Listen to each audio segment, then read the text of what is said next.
Hi hello friends, welcome back my YouTube channel ಕನಸು vlogs. ನಾನಿವತ್ತು ಭಾನುವಾರದ ವ್ಲಾಗು ಇಲ್ಲಿ ಶೇರ್ ಮಾಡ್ತಾಯಿದ್ದೀನಿ.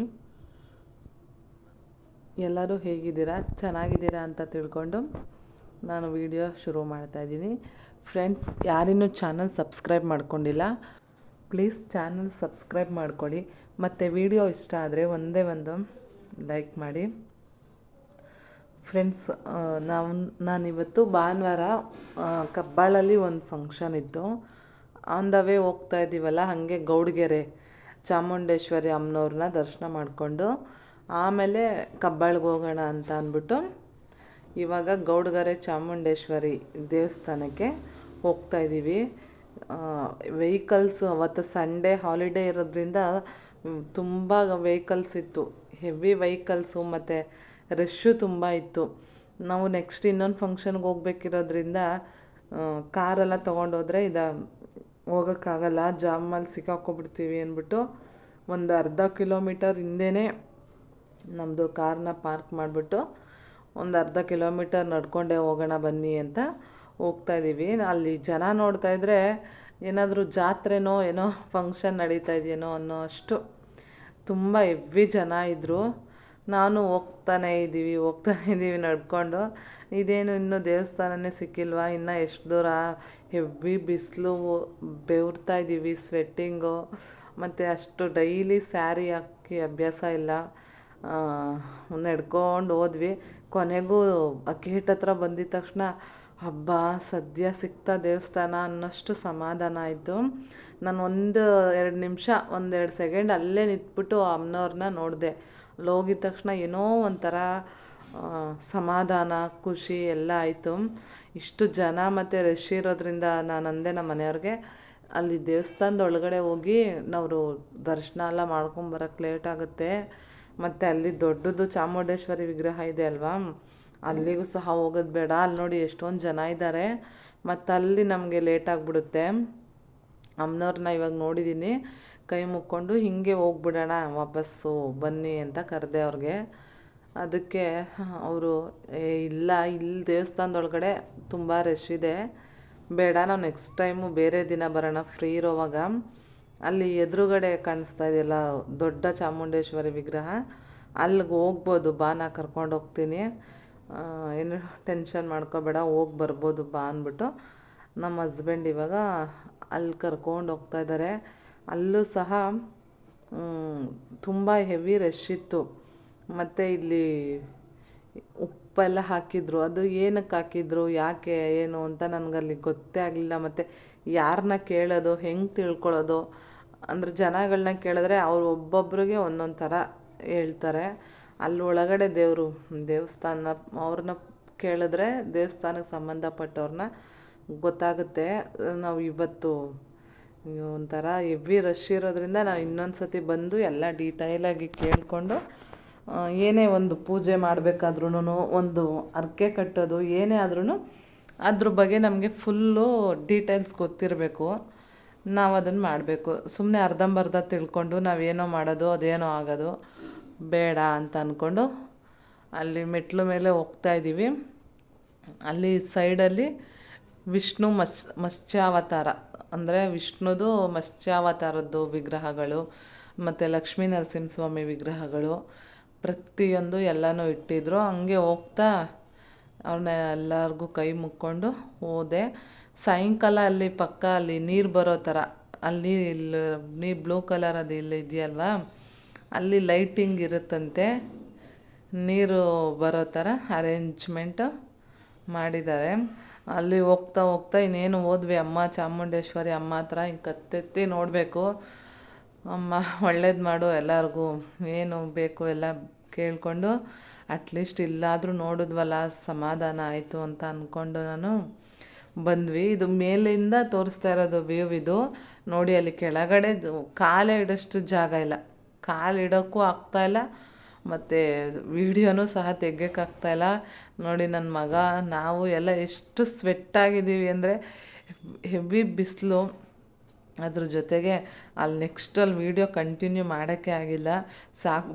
ಫೋನ್ ಬೇರೆ ಬಿಸಿ ಬಂದ್ಬಿಟ್ಟಿತ್ತು, ಹೀಟ್ ಆಗಿಬಿಟ್ಟಿತ್ತು ಫೋನು. ಬೇಡ ಫೋನ್ ಆಫ್ ಮಾಡಿಬಿಡಪ್ಪ ಅಂತ ಹೇಳಿದೆ. ಅಲ್ಲಿಂದ ನಾವು ನೆಕ್ಸ್ಟು ಇಲ್ಲಿ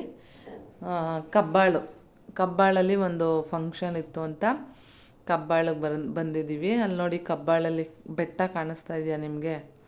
ಕಬ್ಬಾಳಮ್ಮನ ಬೆಟ್ಟ. ಹೌದು, ಇಲ್ಲಿ ಕಬ್ಬಾಳಲ್ಲಿ ಒಂದು ನಾನು ಹೇಳಿದ್ದೆ ಅಲ್ಲ ಲಾಸ್ಟ್ ವಿಡಿಯೋದಲ್ಲಿ, ನಾವು ಕಬ್ಬಾಳಿಗೆ ಒಂದು ಮದುವೆಗೆ ಹೋಗಿದ್ವಿ ಅಂತ. ಆ ಮದುವೆದು ಬಂದು ಇದು ಬೀಗ್ರೂಟ ಅಂತಾರಲ್ಲ, ಕರ್ನರೆ ಬೀಗ್ರೂಟದ್ದು ಫಂಕ್ಷನ್ ಇತ್ತು. ಅಂದರೆ ಒಂದು ಕಡೆ ಹೋಗ್ತೀವಿ ಅಂದಾಗ ಇದೊಂದೇ ಹೋಗಬೇಕು, ಇನ್ನೊಂದು ಬೇರೆ. ಇವಾಗ ನಾವು ಅಲ್ಲಿ ಹೋಗಿದ್ದಿದ್ರೆ ಅಲ್ಲೇ ಫುಲ್ಲು ಟೈಮ್ ಸ್ಪೆಂಡ್ ಮಾಡಿ ಬರ್ಬೋದಿತ್ತು. ಎರಡೂ ಬಂದು ನಮ್ಗೆ ಸಾಕಾಯಿತು. ಈಗ ನೆಕ್ಸ್ಟು ಕಬ್ಬಾಳ್ಗಿನ್ನೇನು ರೀಚ್ ಆದ್ವಿ. ಇದು ಚೌಟ್ರಿ ಎದುರುಗಡೆ ಕಾಣಿಸ್ತಾ ಇದೆ ಅಲ್ವಾ? ಚೌಟ್ರಿಗೆಲ್ಲ ರೀಚ್ ಆಗಿದ್ಮೇಲೆ ನೆಕ್ಸ್ಟು ನಾನು ಯಾವುದೇ ರೀತಿ ವೀಡಿಯೋ ಕಂಟಿನ್ಯೂ ಮಾಡಿಲ್ಲ. ಕಬ್ಬಾಳಮ್ಮನ ದರ್ಶನ ಮಾಡಿ ಹೊರಟು ಮಳೆ ಬಂದ್ಬಿಡುತ್ತೆ ಅಂತ ವಾಪಸ್ಸು ಬೆಂಗಳೂರಿಗೆ ನಾವು ಬಂದ್ಬಿಟ್ವಿ. ಬರ್ತಾ ಅಲ್ಲಿ ಕೀರೆ ಸೊಪ್ಪು ಮಾರ್ತಾಯಿದ್ರು. ಅದ್ರದ್ದು ಉಪ್ಸಾರು ಮಾಡಿದ್ದೆ. ಹೆಂಗೆ ಮಾಡಿದ್ದೆ ಅಂತ ಶೇರ್ ಮಾಡ್ತೀನಿ ನೋಡಿ ಫ್ರೆಂಡ್ಸ್. ಬೇಳೆ ಮತ್ತು ಹೆಸ್ರು ಕಾಳನ್ನು ಚೆನ್ನಾಗಿ ವಾಶ್ ಮಾಡಿಕೊಂಡು ಅದ್ರ ಜೊತೇಲಿ ಒಂದು 3 ಟೊಮೊಟೊ, ಉಪ್ಪು ಹಾಕ್ಬಿಟ್ಟು ಎರಡು ವಿಷಲ್ಲು, ಜಾಸ್ತಿ ಬೆಂದೋಗುತ್ತೆ ಅಂದರೆ 1 ವಿಷಲ್ ಕೂಗಿಸ್ಕೊಂಡು ಸಾಕು.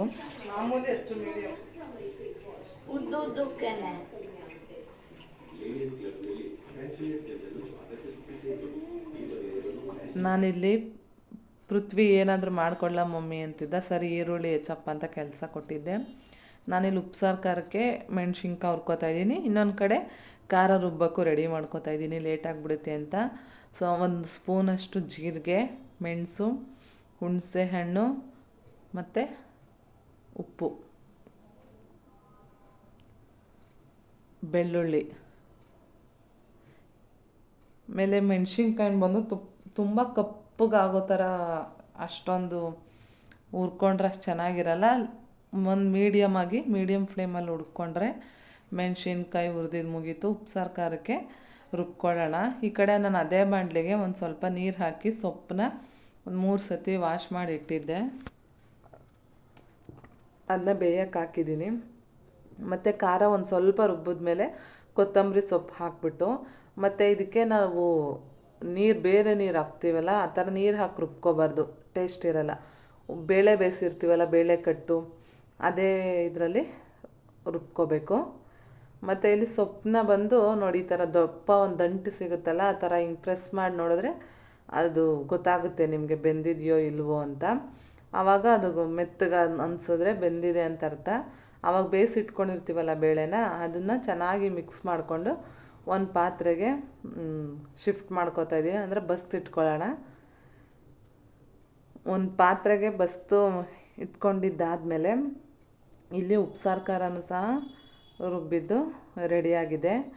ಅದು ನೀರೆಲ್ಲ ಸೋರ್ಕೊಳ್ಳೋಷ್ಟರಲ್ಲಿ ಉಪ್ಸಾರು ಖಾರನ ನಾನು ಒಂದು ಬಾಕ್ಸ್ಗೆ ಶಿಫ್ಟ್ ಮಾಡ್ಕೊಬಿಡ್ತೀನಿ. ಉಪ್ಸಾರು ಖಾರ ಎಲ್ಲ ಶಿಫ್ಟ್ ಮಾಡ್ಕೊಂಡಿದ್ದಾದಮೇಲೆ ನಾವು ಬೇಳೆ ಜೊತೆಯಲ್ಲಿ ಟೊಮೊಟೊ ಕೂಗಿಸ್ಕೊಂಡಿರ್ತೀವಲ್ವ, ಆವಾಗ ಅದನ್ನು ಒಂದು 2-3 ಟೊಮೊಟೊ ಸಿಗಲ್ಲ ಚೆನ್ನಾಗಿ ಬೆಂದೋಗಿದ್ರೆ, ಇಲ್ಲ ಅಂದರೆ ಸಿಗುತ್ತೆ.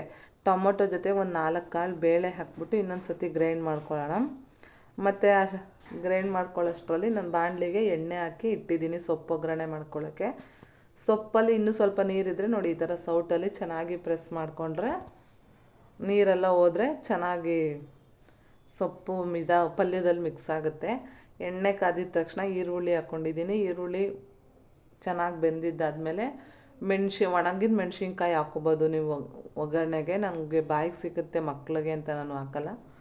ಸಾಂಬಾರು ಪುಡಿನೇ ಹಾಕ್ಕೊಂಡಿದ್ದೀನಿ, ಬೇಳೆ ಸಾರು ಪುಡಿ, ಮತ್ತು ತುರಿದಿರೋ ತೆಂಗಿನಕಾಯಿ, ಮತ್ತು ಆವಾಗಲೇ ಬೇಯಿಸಿಟ್ಕೊಂಡಿದ್ನಲ್ಲ ಬೇಳೆ ಸೊಪ್ಪು ಎಲ್ಲನೂ ಹಾಕಿ ಚೆನ್ನಾಗಿ ಮಿಕ್ಸ್ ಮಾಡ್ಕೊತಾ ಇದ್ದೀನಿ.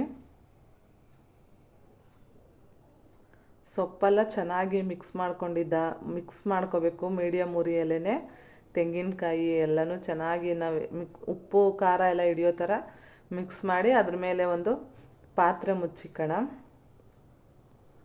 ನೆಕ್ಸ್ಟು ಇವಾಗ ಉಪ್ಸಾರಿಗೆ ನಾವು ಆವಾಗಲೇ ಟೊಮೊಟೊ ಇರುತ್ತಲ್ಲ ಜಾರ್ನಲ್ಲಿ, ಅದನ್ನೆಲ್ಲ ಹಾಕ್ಕೊಂಡು ಅದೇ ಉಪ್ಸಾರಲ್ಲಿ ಚೆನ್ನಾಗಿ ತೊಳೆದು ಮಿಕ್ಸ್ ಮಾಡ್ಕೋಬೇಕು. ನಾವು ಟೊಮೊಟೊ ರುಬ್ಬಿರೋದು ರುಬ್ಬಕ್ಕಾಗಿಲ್ಲ ಅಂದರೆ ಕೈಯಲ್ಲೇ ಸ್ಮ್ಯಾಶ್ ಮಾಡ್ಬೋದು. ನಾವು ರುಬ್ಬೋದ್ರಿಂದ ಏನಪ್ಪ ಅಂದರೆ ಖಾರ ಇರುತ್ತಲ್ವ ಅದು ಎಲ್ಲ ಬರುತ್ತೆ. ನೋಡಿ ಉಪ್ಸಾರೆಲ್ಲ ಚೆನ್ನಾಗಿ ಮಾಡ್ತಾಯಿದೆ. ಉಪ್ಸಾರು ಅಲ್ಲಿಗೆ ರೆಡಿ ಆಯಿತು. ಉಪ್ಸಾರು ಬಿಸಿ ಬಿಸಿ ಉಪ್ಸಾರು ಜೊತೆಲಿ ರಾಗಿ ಮುದ್ದೆ ಒಳ್ಳೆ ಕಾಂಬಿನೇಷನ್ ಅಲ್ವಾ ಫ್ರೆಂಡ್ಸ್. ಮತ್ತು ಮಾವಿನಕಾಯಿ ತಂದಿದ್ವಿ ನಾವು. ಅದು ಹುಳಿ ಮಾವಿನಕಾಯಿ, ಅದು ಹಣ್ಣಾಗಿರೋ ಥರ ಕಾಣಿಸ್ತಾ ಇದೆ, ಇಲ್ಲ ಅದು ಕಾಯಾಗೇ ಇತ್ತು. ಉಪ್ಸಾರು ಜೊತೇಲಿ ಮಾವಿನಕಾಯಿನ ಕಿವುಚ್ಕೊಂಡು ಚೆನ್ನಾಗಿ ಕೀರೆ ಸೊಪ್ಪು ಉಪ್ಸಾರು ಜೊತೇಲಿ ತಿಂತಾಯಿದ್ರೆ ಸಖತ್ತಾಗಿರುತ್ತೆ. ಸೂಪರ್, ಮಾತ್ರ ತುಂಬ ಟೇಸ್ಟಿಯಾಗಿತ್ತು ಉಪ್ಸಾರು. ಒಂದು ಸತಿ ನೀವು ಟ್ರೈ ಮಾಡಿ. ಪ್ಲೀಸ್ ಚಾನಲ್ನ ಸಬ್ಸ್ಕ್ರೈಬ್ ಮಾಡ್ಕೊಳ್ಳಿ.